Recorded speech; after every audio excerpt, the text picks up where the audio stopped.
Marami kasi nagtatanong, ano ba talaga nangyari po sa Senado, Sen? Siguro i-refresh nyo nga po yung ating mga kababayan. Kagaya nung nalalaman na ninyo at ang daming nagbibigay ng feedback sa akin, hindi lamang libo-libo, halos milyon-milyon na yata. Ay, opo, oo.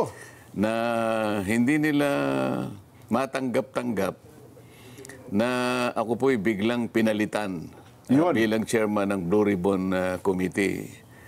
Ang totoo po niyan, ako po talaga ang kanilang pakay.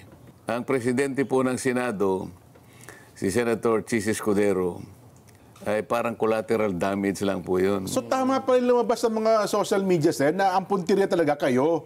Kasi hindi naman nila ako maalis kung hindi nila alisin yung puno. Ayun. Ganun po yung nangyari riyan. Oho. Ngayon, ang medyo...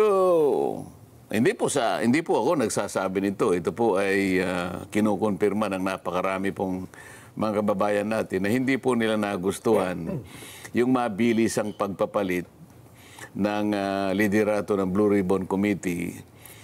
Lalong-lalo na po doon sa panig ng paglalahad na po ng katotohanan. Yung pag-iimbestiga na po sa kanila pong palagay, ay meron na po silang nakikinikinitang mga katotohanan na lalabas dyan.